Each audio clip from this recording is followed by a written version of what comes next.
Happy New Year and welcome to Ignite episode 9. I am always very excited, but today I feel like I'm extra excited about today's episode. We have a very interesting guest, like my partner in crime for many years. But welcome. This is Dr. Shirley Genga. I hope that whatever we do today, that we will learn and we will grow and we'll be ignited in the right direction that we need to go. I'll allow him to introduce himself.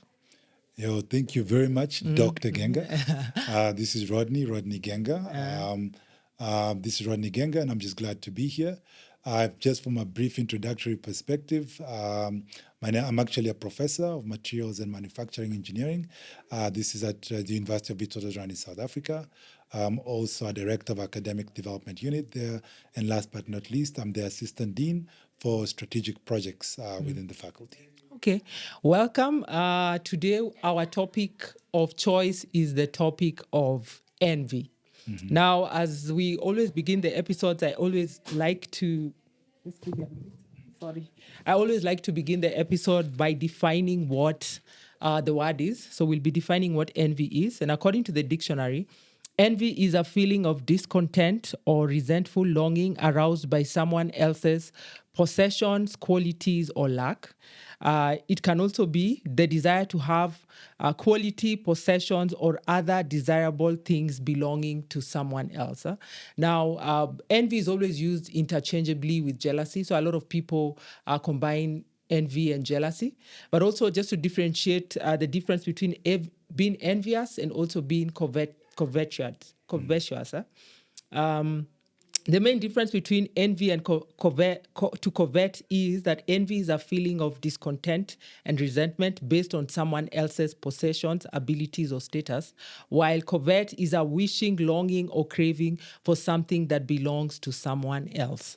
So while one is to just look at what someone has and maybe look within yourself and feel bad for yourself, to covet is to actually want what the other person has. So Ronnie, what, in your own words, how would you define what envy and maybe to covet is, or maybe jealousy? Yeah. No, thanks a lot, Shirley. And as I reflect, before we go into this, you'll notice there's a very comfortable relationship. Shirley is like my twin sister, if you want to say it that way. So this is family, and we have a lot of history.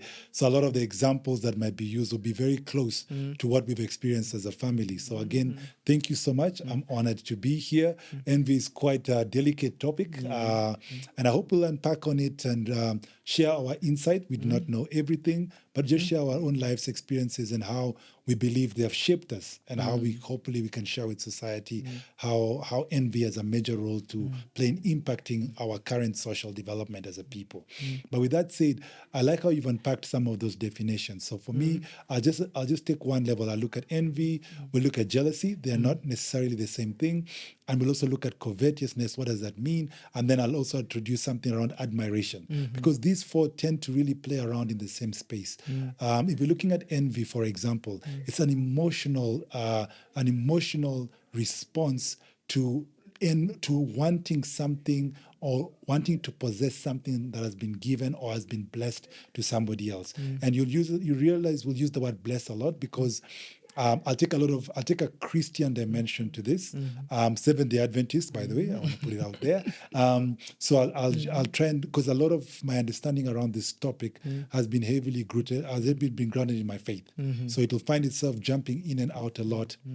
Hopefully, as we engage for the next hour or so. So from an envy perspective, is almost wanting to take possession, or wanting something that has been given to somebody else as a blessing that God has given to them. And then when you're looking at jealousy, which I know sometimes they're used interchangeably, jealousy is really trying to hold on to a possession because you think somebody's trying to take something that belongs to you. So you're jealous of something that's been given to you. You think somebody's going to take it from you.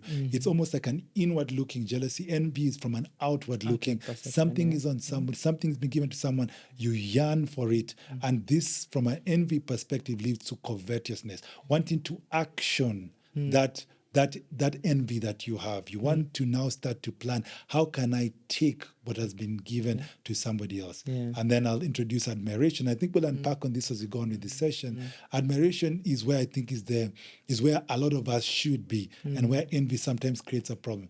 Admiration is looking up and say, wow, Shirley, I really admire how the kind of person you are. Let's say it's within a corporate space or within a working space. I really admire how you're rising in your career.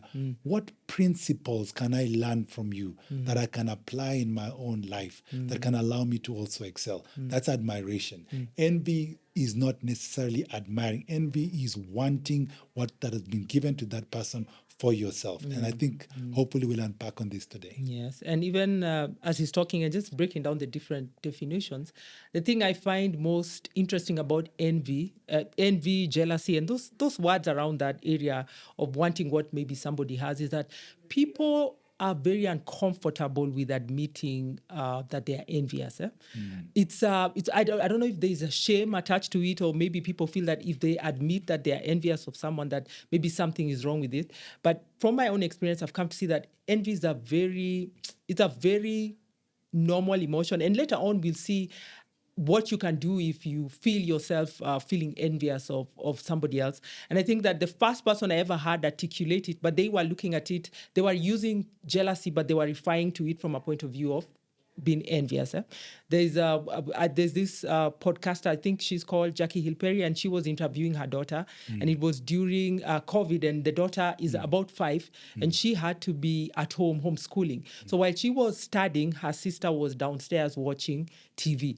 And so her mother asks her, like, how are you enjoying learning from home as opposed to going to school? And the little girl, she was very articulate. I was so impressed by it, and it also challenged me. She said that she loves being at home. She's here with the family, but she also misses her friend. But something that was affecting her is that she was jealous that her sister was just a few meters away. Her sister was watching TV and she couldn't do it.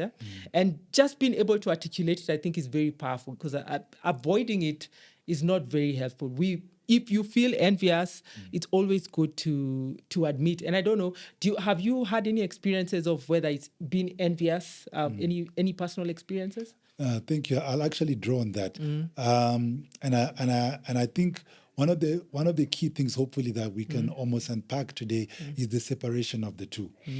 Jealousy is and envy as societally in common tongue used almost interchangeably, and that's where sometimes I think it gets lost. I believe envy as a concept is a key challenge of one's personal happiness, one person's well-being, even one's personal full achievements in life because of wanting something that is actually got nothing to do with you.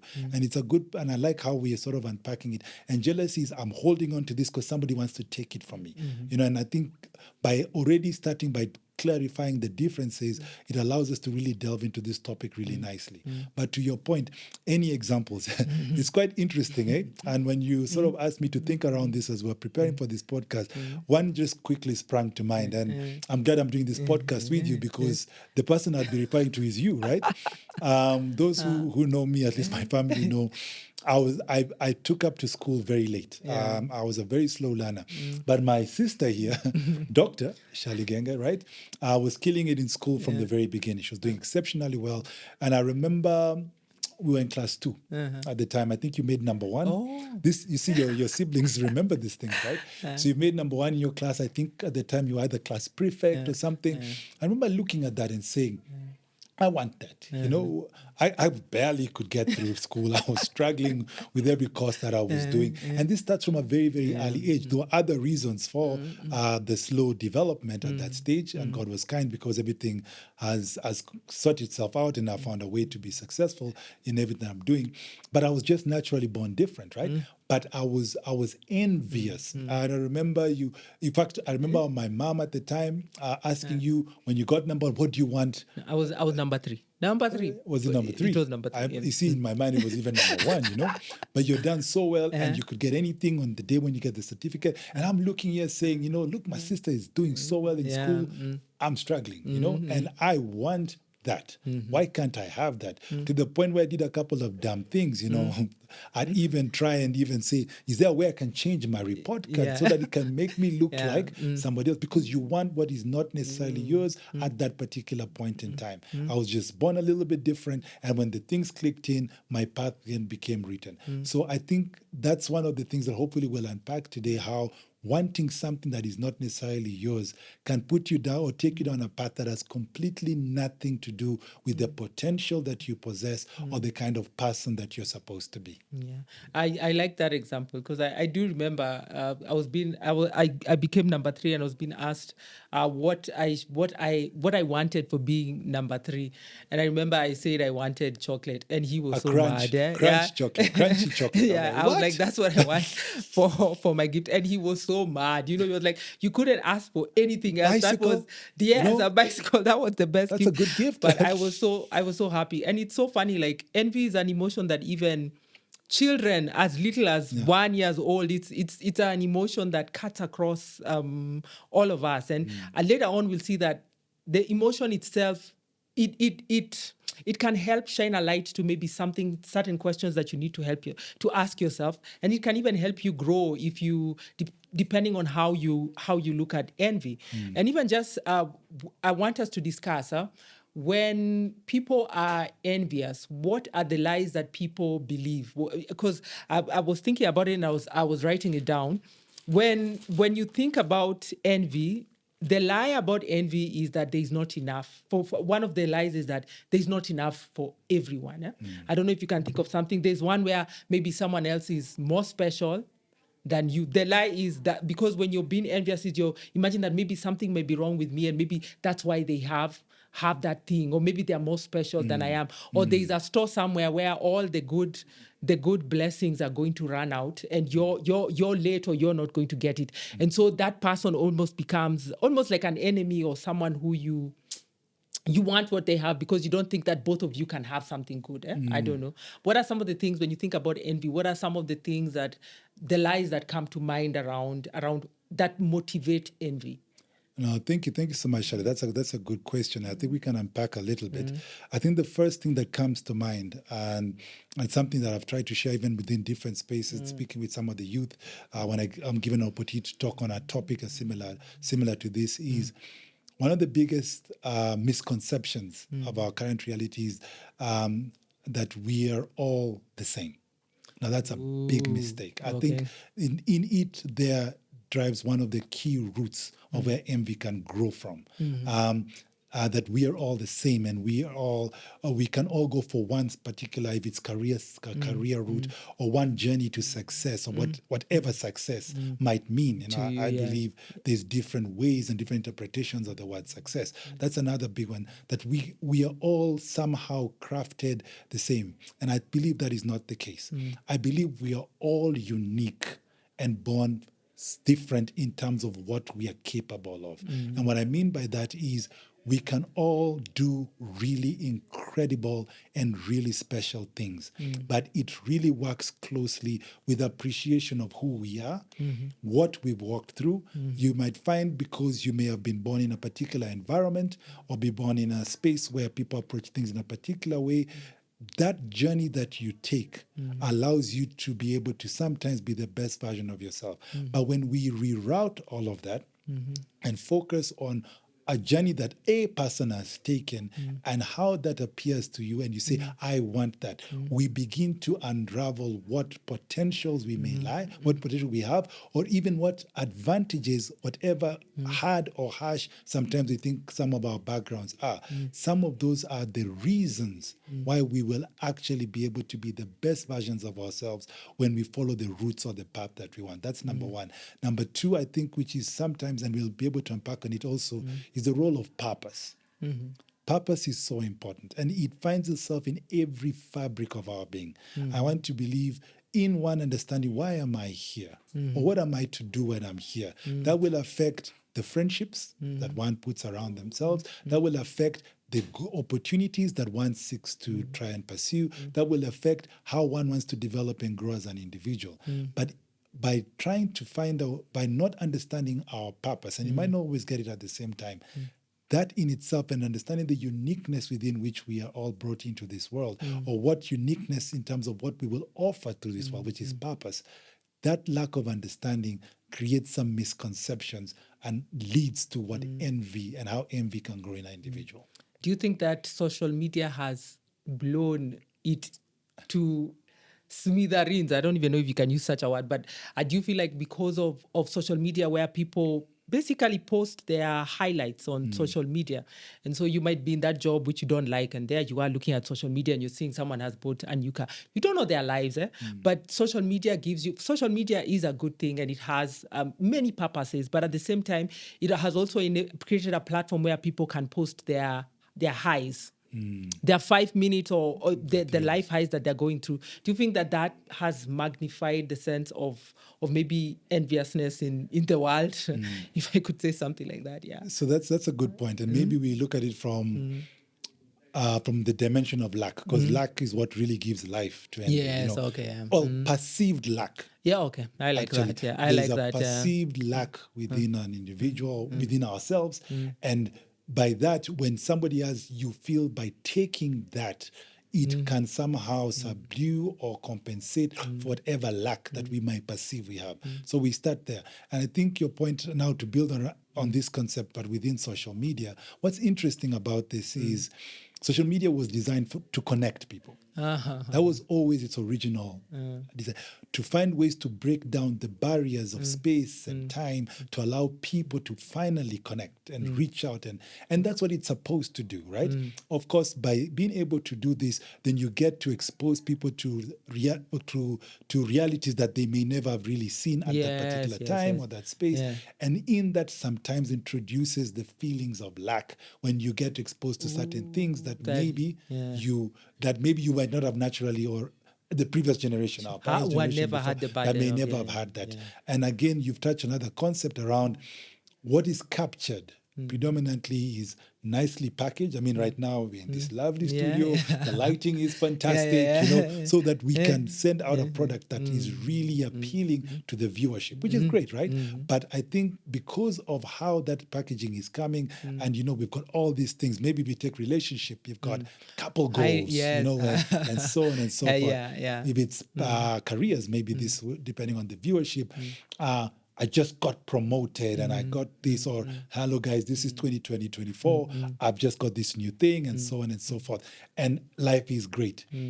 It is designed to connect, but to put out also, in most cases, sometimes people do put on some of their sorrows and their challenges, but in general, in most cases, it's designed to get clicks, it's designed to get likes, it's supposed to show something. And some people actually are living the dream. This is and they're sharing it with the world. And they should not be ashamed of it. Yes, and I think it's good for them because it's to socialize and connect. But in that, the person receiving it, it goes back to what we were saying. What is my perceived lack? Number one. Number two, what is my purpose? Number three, am I supposed to be like this person? No, maybe I'm not. And that's also okay. Maybe I can look at it and say, maybe I can contact this person and find out, how did you get there? Now, that's great. And now that's where admiration, I think, comes in. But I want that. That must be me. And I reroute everything within the journey that I'm going into in life. It's sometimes that lack of self-awareness, lack of self-understanding, which is all of us in different spaces in our lives, can lead to some of these missteps, I think. And even as he's speaking, just to remind everyone that every one of us is capable of this emotion. It's not even something to be ashamed of. And I like the way you're saying that in finding out your purpose, in knowing your value, these are the things that help you to be able to look at someone and admire them and realize from a point of operating from a point of abundance, knowing that just because they have doesn't mean that you lack. And also perceived lack. Sometimes you can perceive lack, but you actually have a very blessed life, depending on how you look at it. If you constantly compare, if you will always find someone who has more than you. And I don't know if we can look at examples even from the Bible, like where envy is so highlighted that we can see the effects of envy. I like, and I think we've talked about this with you, the story of Rachel and Leah. I find this story so mind blowing. I don't know. Maybe you say something and then I'll say something about it. Okay, maybe go with Rachel and Leah. I think it's a good place to start, and then I'll support it around. Go Okay, ahead. so Rachel and Leah, I find the story so interesting because they both were given two different things. So they both married the same man who was Jacob. Yeah. And Jacob loved one, but he didn't love the other one. Rachel over Leah. And God, seeing that who was that who was in love? It was Leah was the first one to be married 7 years before, but was not the wife of choice for Jacob at the time because he wanted Rachel. So Leah was the one who was blessed. Her womb was opened by God, and she had the first son and the second son and the third son. And she had many more sons. But her goal was that if I can just give him children, then Jacob will love me more than Rachel. And on this other side, while she's struggling and even struggling with God, by the time the first child she had, she named him, she was like, Reuben, he will love me for this. The second one and the third one. By the fourth son she was having, she dedicated this son to God. Judah, But she was still struggling, like she couldn't see her blessing, her ability to have a child was a blessing in it. She was so focused on what her sister had and not focused on what she had. And on this side, you'd think that Rachel would be happy. There's a place in the Bible, I don't know if I can remember where the verse where Rachel tells Jacob, I will die if you don't give me a child. And the Bible clearly says that she was the one who was most loved, the one who got all the attention. But in this place, as much as she's getting this, she was so focused on what her sister was getting that it magnified what she wasn't getting. So these two women were miserable, because they were all envious of each other, instead of all seeing. And I know that life is not always perfect, but I found it so mind-blowing that two people who the other thinks, this one thinks this one has, and they should be happy, and this other person thinks this one has and should be happy, but they are all looking at each other and they're all miserable because they're all looking at each other instead of looking at their life and saying, it's nice that she has that, but what might I also have? And eventually we see the story where Rachel is blessed by, eventually God opens Rachel's womb, but there's also a season where they were both barren, and to compete with each other, they gave Jacob to their midwives to have children. So after Leah had her fourth child, she went through a dry spell, and at the same time, Rachel was also going through a dry spell. So both of them didn't have children for a while. It was only their midwives. They were secretly maid servants. Yes. So they were still fighting with each other using their maid servants. And then eventually God opened Rachel's womb, and she had Joseph, and then she had is it called Benjamin? Benjamin. She died having the thing that she wanted so much, and I'm not saying that this is the lesson or anything, but the thing that she wanted so much was the thing that she eventually ended up losing her life for. So I thought that's just maybe there's a deeper meaning or something, but I just found it so interesting that both ladies had something good, but they both could not be happy. Rachel eventually found her happiness in God, and I don't know about what happened to. I mean, Leah found her happiness in God when she finally realized that it's all about looking at what she has and also worshiping and being with and praising God. Rachel, on the other side, ended up dying while she was delivering her first. She was blessed in that God finally opened her womb, and then she had Benjamin. And then in the end of their story, something interesting happens when Jacob, when Leah eventually dies, Jacob buries Leah in the tomb of his ancestors, where Sarah and Abraham were, where Rebecca and Isaac were buried. And so he chose to bury Leah, not Rachel, in the place where his ancestors were. And when he was dying, he wanted to be buried near Leah.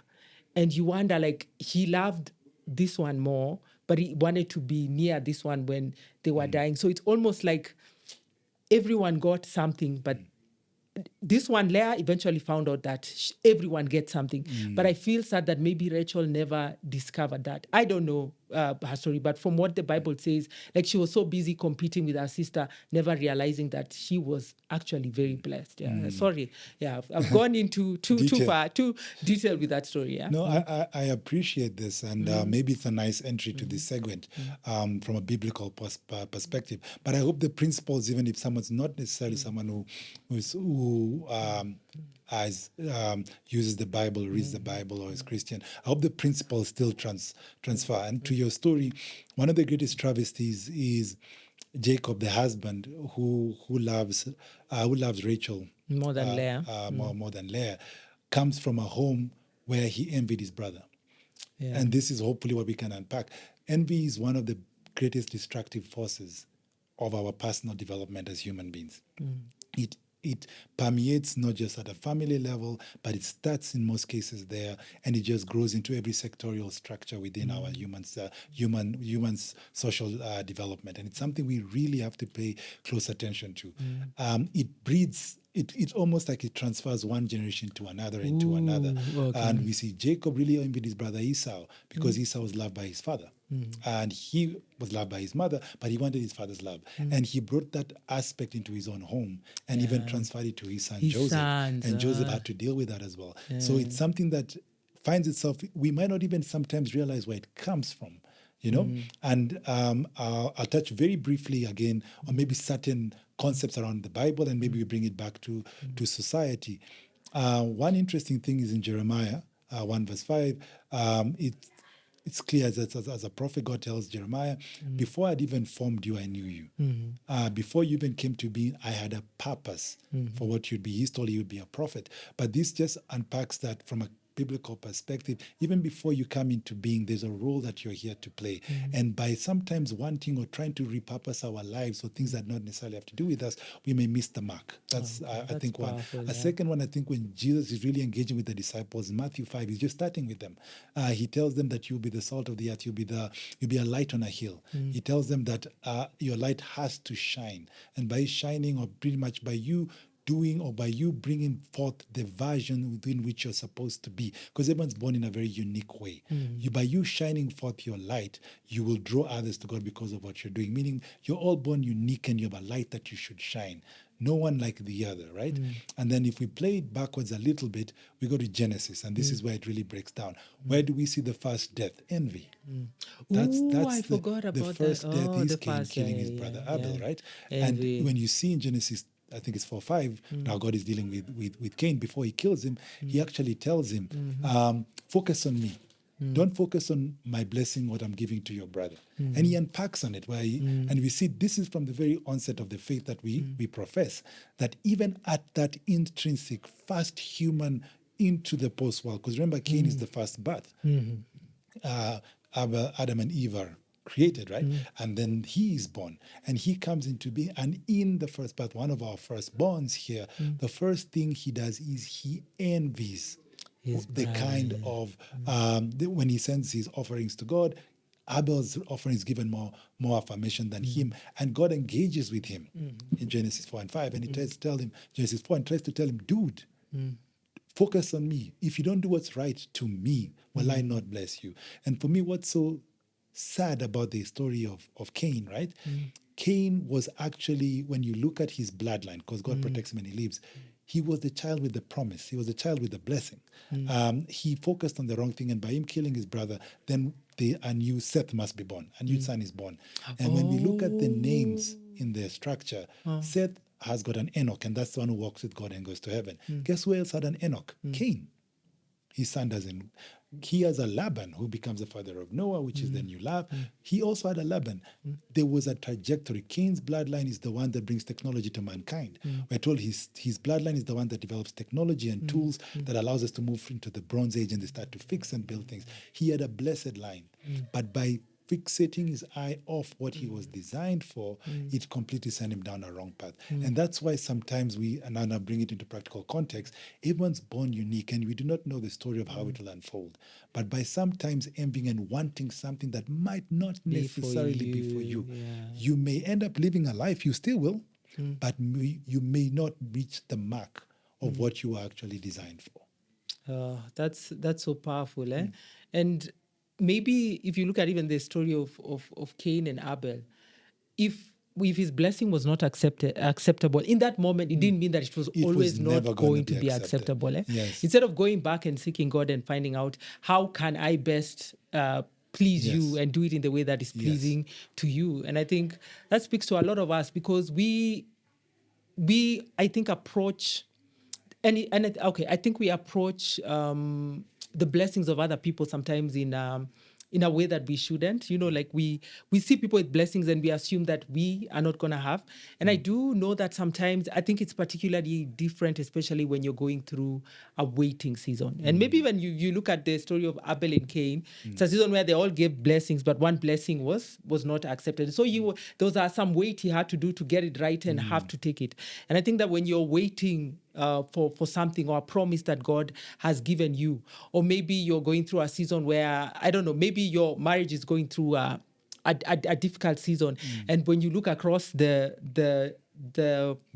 fence, you can see bay this, and your friend is getting everything that you are desiring for your own marriage, and you start to compare maybe the husband or the wife you have with the husband or the wife that somebody else has, and this now just begins a journey of envy, and it takes you down a rabbit hole, because it means that now you're not even grateful. Your heart is not grateful for what you have, because now and I think there's that saying that the grass is never greener on the other side, and it doesn't mean that side is not green, but it also has its own blessings and burdens that come with it being green on that side, just the way that you may have, and so going from the point of view that that people might have and you are going to be forgotten, it's a wrong way to approach it. I think that we are human and sometimes we can't avoid it, especially when we are waiting.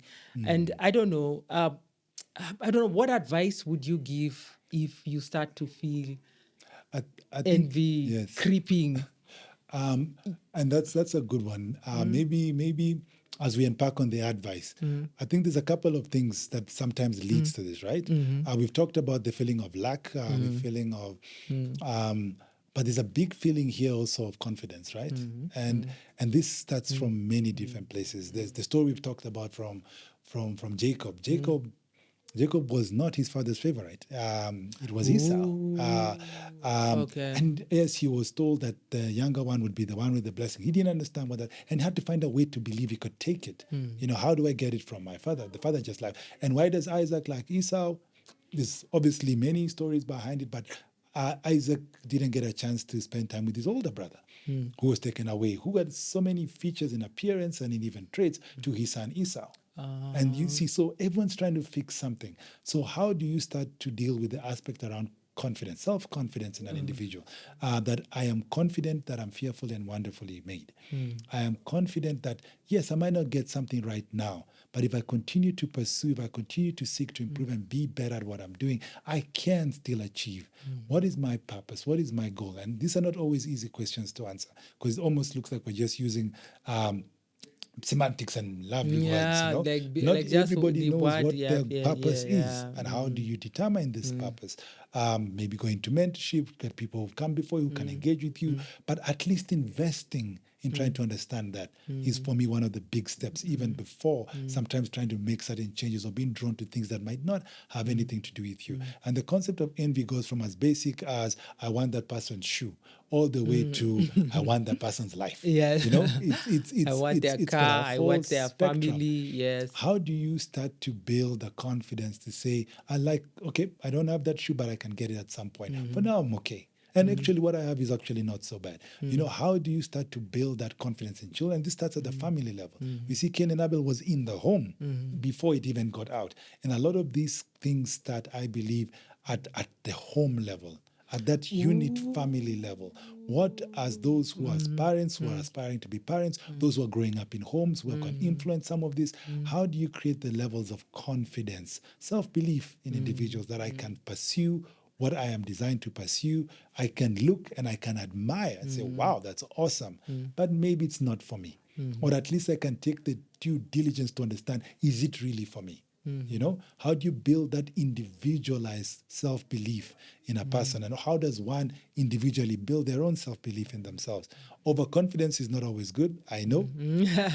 Okay. I'm aware of this. Yeah. But to an extent, and if I can share in my own space, in fact, when I was 11 years old, I've never forgotten, I was in class 5, third term is when I decided, I just took a huge decision, you know, and a lot of things changed when I got to class 6. But when I was 11 years old, I had taken a decision. I don't even know how an 11-year-old takes that kind of decision. But I decided I'm not going to try to be like anybody else. I'm just going to be me. Because I kept on getting compared when I'd go to teachers and classes. They'd say, why are you not like this? Or why are you not like Because we come from a and big family. It used to drive me crazy because I say I can only be, and whenever I tried to be somebody else, I failed catastrophically at it. So I just took a decision to say, I can only be Rodney. It's who I was born. It's who I am. I will be the best version of Rodney I can be. And that was 11 years old. And I've never looked back. And that has just shaped so much. Have I made certain envy mistakes? I believe so. But generally, that belief at that age set the stage. And our mother played a huge role in supporting the confidence around a decision like that. And that allowed me just to be, and things just changed from there. Literally, I did things different. And guess what? Different worked great for me. If I had followed the normal route, schooling and approaching studies and everything like everybody else, I don't know if I'd be where I am today. So I think that just embracing the difference that you have, seeking to understand who you are as an individual, but more importantly, developing and cultivating confidence in oneself. I think this can play a major, these steps can play huge roles in getting us there. But also having, if possible, I really advocate for mentorship. People who can help you stay accountable to who you're trying to be. It's so important to have some wise sounding boards you can talk to. From an Africa perspective, we know it used to take a village to raise a person. Nowadays, with the kind of environment we live in, this is not always the case. And it might not be direct relatives or uncles or aunties, but even in maybe places where you work or people who you look up to, people who you admire, who you trust, can also help you stay accountable to who is the best version of yourself. Yeah.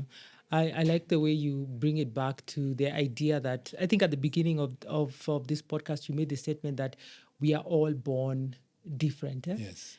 And there's nothing wrong with being different. I think that when we are younger, we go through this phase where we feel like if we stand out, it's a bad thing, and we want to be in line with everyone. And then I think there's a stage where we reach where we realize that some of the things that make us different are actually the things that make us special. Yes. And I think that envy is birthed from this idea that there's only one kind of success. Yes. There's only one way to be successful. There are only certain things that you must have so that you are successful in a particular industry, whether it is beauty, whether it is sports.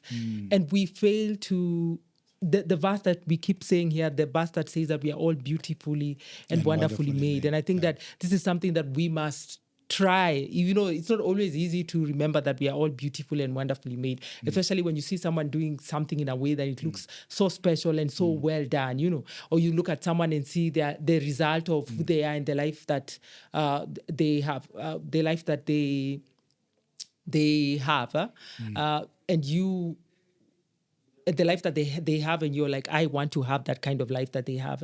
But if you bring the angle of we are different, then it means that just because someone has something in a particular way does not mean that I cannot have it in another way. It doesn't mean that our lives have to be the same. And I think also this goes to the idea of ideals. These ideals we have that life must go in a particular way. We must all have certain things at a certain age. We must all do things at this certain age. But just being different and being okay with it. And understanding that even within the difference, we are special. You know, like, and that makes us be able to admire people. You know, you can look at someone and say, oh, they have that and I don't have it. But we are all special. I still have certain things that I do have. Yeah. I really, really support that. And I like the way you use the verse of being fearfully and wonderfully made. This is by the psalmist David, right? And David intrigues me. And what I like about that approach of him being fearfully and wonderfully made, David comes from a family where he's got 7 brothers before him, so there are 8. And he's almost the rejected one in his home, right? And he goes through so much of this. We see when Samuel comes there to appoint the next king, and he's the last one to be called, and so on and so forth. He goes through rejection. But what's beautiful about this, growing up in this difficult environment, is David, growing up in that home, allowed him to deal with the years of rejection from King Saul. Or he could manage He had it. about like over He 20 could years deal. of He could deal with Saul. I mean, he gets appointed, I think, when he's about 15 or so. Then he becomes king when he's about 28, 29. And he can deal with years of King Saul's rejection. In fact, he doesn't kill King Saul when King Saul has tried to kill him multiple times, because he's come from an environment. I'm not saying, oh, it's good and great for you to grow up in a difficult homing environment, but whatever he went through helped him. best positioned him to be a king unlike any other. And also, when he conquered nations, some of the nations he conquered became part of his military. They joined him. He could deal with outsiders, because guess what? He was an outsider himself. And I'm just using that again as an example. Okay, the that's journey powerful. that sometimes we walk through and the difference that we bring, that level, and you can bring it into diversity in different spaces, that's a strength. And by appreciating that, okay, I am actually different. And within this difference, there's something special about that. I don't have to go the route that this person did. I can go a different route. And that can, by doing that, you might find that that may be the best path, the most comfortable path eventually, once things settle in, for the route that one needs to take in life. And I like even looking at the examples you've given, the story of Jacob, the story of Cain and Abel. Cain and Abel, yeah. What I find, so even the story of Rachel, is that, and even the generational impact of envy, it's almost like a generational It curse. carries on. It We can carries see on. it moving from Yes. Jacob all the way to Joseph, and Joseph suffering and being sold as a result Yes. of that envy, you know. Yes. And what is I think even the thing that is most shocking about this, or the thing that makes you want to be alert, is that these people were being controlled by something, and I don't know if they were aware No. of it, and maybe just goes back to the point that we must be alert and even be quick to articulate whenever you feel that emotion of envy, because envy is not an emotion that just sits in your spirit and doesn't do anything. As long as it is allowed, I think we should.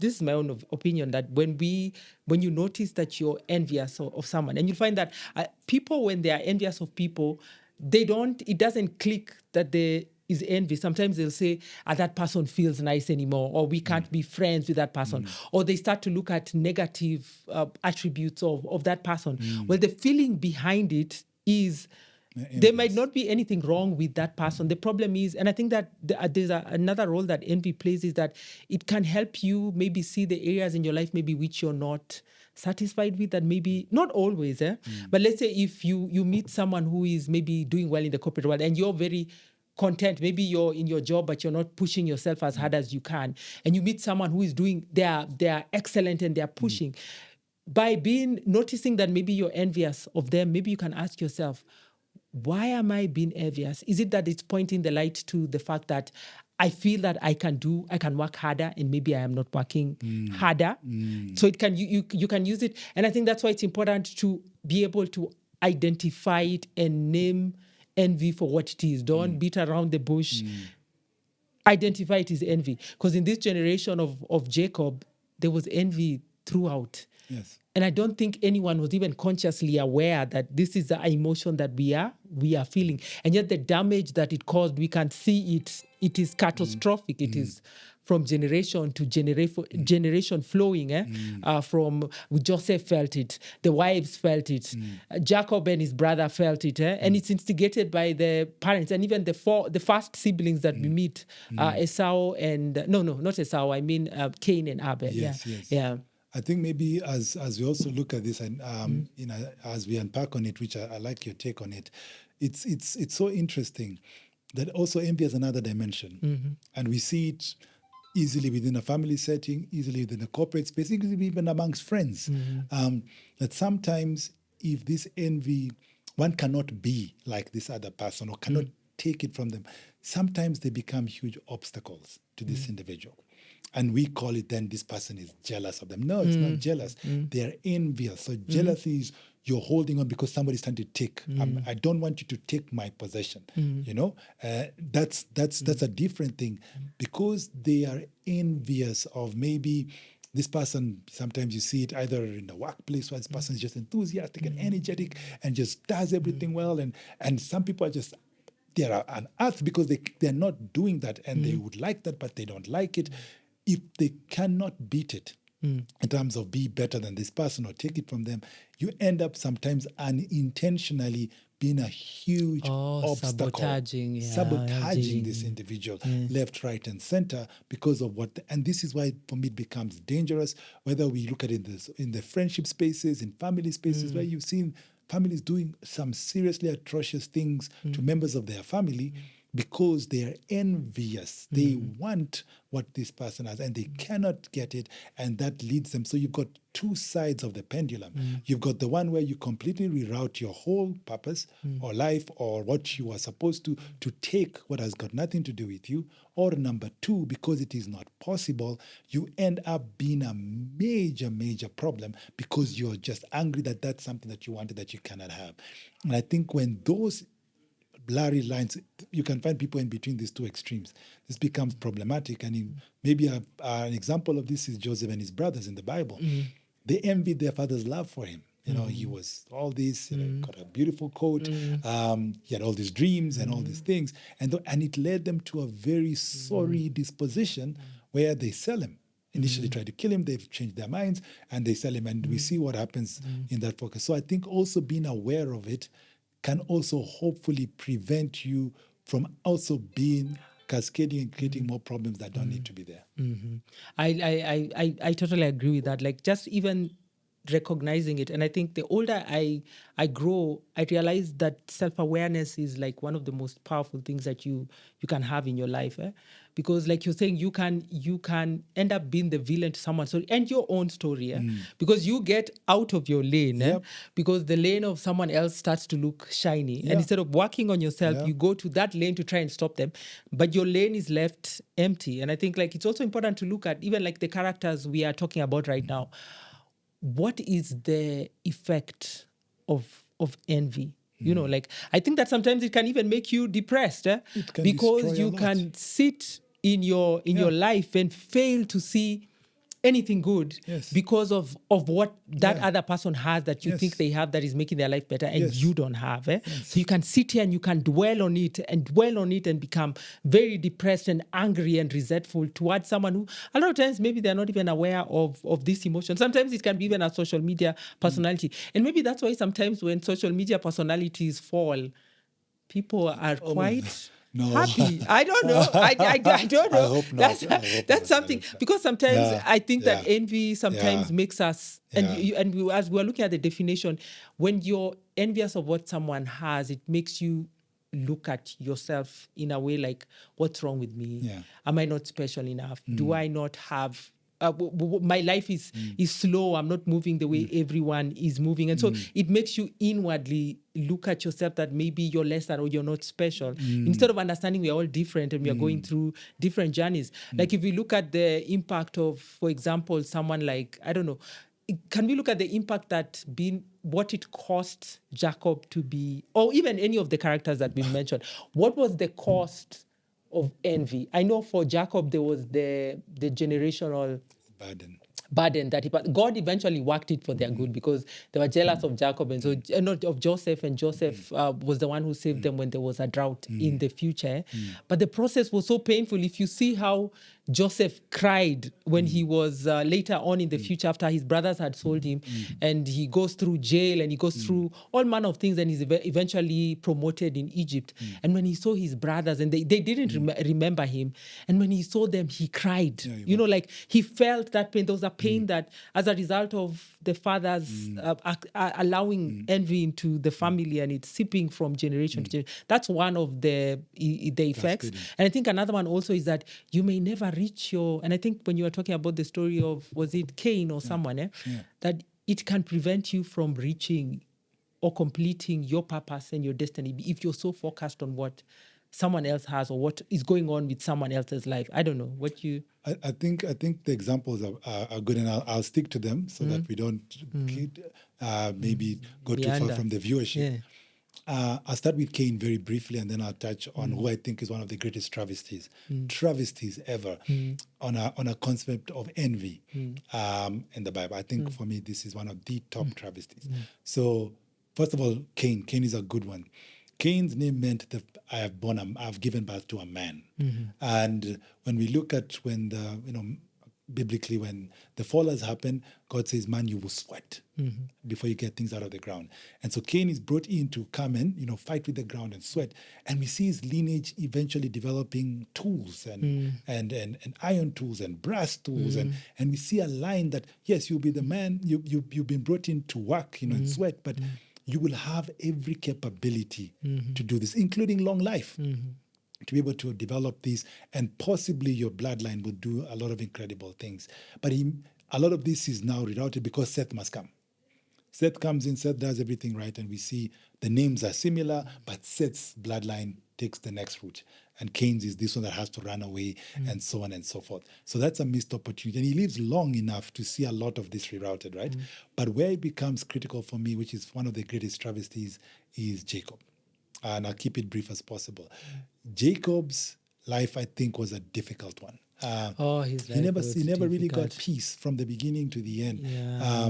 In wanting, we see him when he's born, he's even holding onto his brother's heel. Yeah. I want to Fight, be the yeah, firstborn, I want. to be-" Yet it was always his. Yeah. Yes, it was always his. Okay. He was That's fighting, thinking. And this for me is one of a big lesson that I try to share it. I try to apply it in my own life, and I pray and I hope that I can. Is trying to hold on or fight for something that sometimes is already yours. Is a shocking thing. Yes, he interpreted things according to how his mother did it, and it leads him down this path, right? He runs away from home. He lives in a lot of hardship with Laban for 14 years or more. Laban cons him around left, right, and center. He eventually cons him and has to run away because Laban wants to kill him. Then when he's about to meet his brother, he lives mortified that his brother is going to try and kill him, not knowing his brother has moved on. He's blessed. He's living his own thing. He eventually gets into his household. There's no peace between him and his wives. All this chaos. His favorite wife dies giving birth to Benjamin because Joseph has been sold away. Why has Joseph been sold away? Because Joseph's the favoritism in the house. Because so the his son father is gone. loves So the son. wife says, I must give you another son. Gives him another son, but dies giving him In the another process, son. yeah. And then Joseph is gone away. He lives in a lot of pain and sorrow. Throughout the entirety of a huge cycle of his life, it's just pandemonium because of seeking something that was, and it all starts at the very root. If this was corrected. And my closing remark would be, we see a lot of this stopping with Joseph. Joseph is the one who kills it completely. In Genesis 48, he just decides, and his father comes to tell him, pick a favorite son, pick a son. Oh, yeah, I saw the father was trying yes, to... Jacob I comes to remember, study it, and Joseph tells him, no, Oh, in Genesis I 48. will not Yeah. do this. I will not do this at all. Let the boys, the two sons be. And we see this eventually stopping. So we can also make informed decisions. But it has to be obviously inspired and really well thought out. But you can make decisions to say everyone will follow their own path. None must be bigger than, none must be greater. Each are different and are special. I think that would be my remark on this. And like when we are just even from the things that we're talking about, like if maybe some things we can get from it is, number one, envy can be birthed in the original family unit, depending on the parents. Do you have favorites? How do you think you make the other siblings feel? Like even as a parent, you need to be aware of when you praise or how you praise, or how do you celebrate the different children's family? Because if it's not dealt with in childhood, then it's carrying Sometimes, we carry it into adulthood. And then in adulthood, we become enemies with people in the workplace who we shouldn't be enemies with. Because if we realize that everyone has strengths and everyone is different, then everyone will eventually get what they need to get. And you shouldn't target people in that way. And if that is left unchecked, then we get our own children. And then we pass on the favor, and being a favorite the idea behind it is that they can only be one. This is a problem. And I think that's the most dysfunctional thing about this concept of favorite, especially in the family unit. It means that not everyone can be elevated. They can only be one. If you look at the story of Jacob, there was only Joseph. He had all these sons, but he went out of his way to make sure that all of them knew that there was only one favorite. And if we leave it, now it becomes a generational burden. And I think the second thing is that although in the Bible we don't really see Joseph's articulation that he realizes that envy was the cause of all these problems, and so he shouldn't pick a favorite son.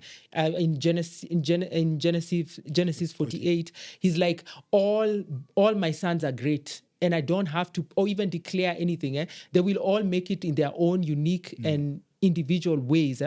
They don't. There's this emphasis, I think, even from us talking and seeing the effect of envy within the families is no jealousy. And I don't know how you can even teach your children and to be aware. You can see a little child jealous that the other child is getting, or envious that one child is getting more attention than the other, or they'll throw themselves, or they do something. So the naturalness of that emotion, and teach them that this is not this is a human emotion. Yeah? This is natural to feel these kinds of things. But what matters is what you do after. And I think talking, I don't know if what are the things that we've seen about, okay, so you identify that you're envious and you're able to see maybe a pattern in your life of how you react when you see envy. So what are some of the things that someone can do? Can there be benefits of being aware of your like if for example I notice that I see my friend has has bought a glorious apartment, I don't know, somewhere in maybe, I don't know, let's say Miami, or I don't know, or maybe even here in Kenya, like a lovely apartment. And here I am, I never even thought of buying an apartment there, but just by seeing that they have it, I sit down here and I start to maybe when they call me, I don't pick up, or maybe when we talk, I'm not really present. And immediately or after a while, or maybe someone lets me know that, your friend may not have changed. You may be envious. So I notice I have envy. So what do I do with those emotions? That's a good one, right? And it allows us to really bring this home. I'll start with something, then I'll come back to it, right? The start would be, I fundamentally believe. I fundamentally believe there's a reason why the concept of coveting was the 10th commandment. It was the one to close everything, and wanting your neighbor's property, house, what God has blessed them with, wanting your neighbor's wife, relationships, wanting your neighbor's authority, the main servant, the manservant, wanting your neighbor's animals, your father's blessings. There's a reason why it closed all the commandments, right? This is the one thing, if not careful, challenges the purpose that God has put in one's life by wanting what somebody else has. So in bringing this to a close, how do we resolve this? One is purpose and understanding that. The second one, as we've touched on before, is the concept of self-confidence. This is so critical. Outside being aware of being that self-aware is important. If sometimes this is not easy, always having, and I really advocate, if you can in life, have a mentor of some kind. A life mentor. You can have career, but just somebody you can talk to who's a little bit older, maybe who's seen a little bit better, and you trust that you can share some of these ideas with. Sometimes by just speaking to somebody else, it becomes clear as opposed to it sitting in one's head. But how do you build the confidence within yourself? Mentors can help, other attributes can help, that you can understand that, yes, this is good. I admire that apartment that they have achieved. What are the principles I can learn for them? It's a great one. Maybe I can get it, maybe I cannot. But I am still who I am. I trust in the journey I'm going. I can learn from them to maybe improve myself. But I must never take away that I am a confident individual in myself, in what I have, and I'll continue to aspire maybe to improve, but not to try and change or take something that has already been purposed for somebody else. Yes, that's such wonderful advice. Just bringing to a close the purpose of confidence. knowing you're wonderfully and beautifully Fearfully and made, wonderfully made. and knowing that we all have a purpose. So just knowing the emotion or being aware of the emotion is not the end of it. It's what you choose to do with it. You can use it to, if you see something with someone, then also maybe you feel like it can highlight that maybe there's an area in your life you feel like you need to work on. Then work on it, but keep your eye the prize. on your prize and on your purpose and on you. And I really, as we come to a close of this episode, I just want to thank our guest, my brother, for coming for this episode. And I hope that you're ignited and acknowledge when you feel the emotion, acknowledge it. But then what matters is what you do with it. And remember that we are all special and we all have a purpose, and there's no lack. God is a God of abundance, and we all there's always something for us. See you next time, and I hope that you enjoyed today's episode. Thank you as well, Charlie. And I'm glad to have been here. Thank you.